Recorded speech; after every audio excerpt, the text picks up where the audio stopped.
जिने खादा खसारा जिने खादा घाटा जिने कीती फराख दिली ते जिने कीता फराख दिली दा मुजाहरा ਉਹ ਜਿੱਤਿਆ ਕਦੀ ਨਹੀਂ ਹਾਰ। ਅਸੀਂ ਜ਼ਿੰਦਗੀ 'ਚ ਮਾਮਲਾਤ ਕਰਦਿਆਂ ਹੋਇਆਂ ਬਹੁਤ ਦਫਾ ਦਿਲ ਵੀ ਤੰਗ ਕਰ ਲੈਂਦੇ ਹਾਂ, ਹੱਥ ਵੀ ਤੰਗ ਕਰ ਲੈਂਦੇ ਹਾਂ ਔਰ ਜ਼ੁਬਾਨ ਤੇ ਵੀ ਸਖਤੀ ਆ ਜਾਂਦੀ। ਮੈਂ ਜ਼ਿੰਦਗੀ ਪਰ ਇਹੀ ਸਿੱਖਿਆ ਹੈ ਕਿ ਜਦੋਂ ਵੀ ਤੁਸੀਂ ਕੋਈ ਵੀ ਮਾਮਲਾ ਕਰੋ ਔਰ ਉਸ ਮਾਮਲੇ ਦੇ ਅੰਦਰ ਅਗਰ ਤੁਸੀਂ ਫਰਾਖ ਦਿਲੀ ਮੁਜ਼ਾਹਰਾ ਕਰਦੇ ਹੋ, ਆਪਣੇ ਹੱਕ ਨੂੰ ਛੱਡਣ ਦੀ ਗੱਲ ਕਰਦੇ ਹੋ, ਤਾਂ ਰੱਬ ਤੁਹਾਨੂੰ ਉੱਥੋਂ ਦਿੰਦਾ ਹੈ ਜਿੱਥੋਂ ਤੁਹਾਨੂੰ ਯਕੀਨ ਵੀ ਨਹੀਂ ਹੁੰਦਾ ਔਰ ਉਮੀਦ ਵੀ ਨਹੀਂ ਹੁੰਦੀ। ਇਸ ਲਈ ਮੈਂ ਕਹਾਂਗਾ ਜਿਨੇ ਖਾਦਾ ਖਸਾਰਾ ਜਿਨੇ ਖਾਦੀ ਕਸਰ ਜਿਨੇ ਖਾਦਾ ਘਾਟਾ, ਮਾਮਲਾ ਕਰਦਿਆਂ ਹੋਇਆਂ ਲੈਣ ਦੇਣ ਕਰਦਿਆਂ ਹੋਇਆਂ ਵਿਰਾਸਤ ਦੀ ਤਕਸੀਮ ਕਰਦਿਆਂ ਹੋਇਆਂ ਆਖਰ ਤੇ ਕਦੀ ਘਾਟੇ 'ਚ ਨਹੀਂ ਰਿਹਾ। ਉਹਦਾ ਜ਼ਮੀਰ ਵੀ ਮੁਤਮਿਨ ਹੁੰਦਾ ਔਰ ਅੱਲਾ ਦੀ ਜ਼ਾਤ ਵੀ ਉਹਨੂੰ ਐਸੀ ਜਗ੍ਹਾ ਤੋਂ ਦਿੰਦੀ ਹੈ ਜਿਹਦਾ ਉਹਨੂੰ ਕੋਈ ਅੰਦਾਜ਼ਾ ਨਹੀਂ ਹੁੰਦਾ। ਕਰਕੇ ਦੇਖੋ ਦੋਸਤੋ, ਆਪਣੇ ਮਾਮਲਾਤ ਆਪਣੇ ਘਰ ਦੇ ਅੰਦਰ ਜਦੋਂ ਵੀ ਕੋਈ ਵੰਡ ਪਾਣੀ ਹੋਵੇ, ਕੋਈ ਜ਼ਮੀਨ ਦੀ ਹੋਵੇ, ਕੋਈ ਵਿਰਾਸਤ ਦੀ ਹੋਵੇ, ਕੋਈ ਲੈਣ ਦੇਣ ਦੀ ਹੋਵੇ, ਆਪਣੇ ਹਿੱਸੇ ਤੋਂ ਕੱਟ ਲਓ।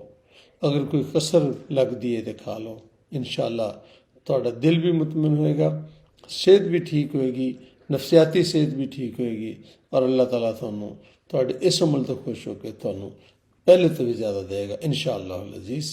मैं तो यही सीखा, यही जानिया, यही समझा, यही ਤੁਹਾਡੇ सामने रख रहा।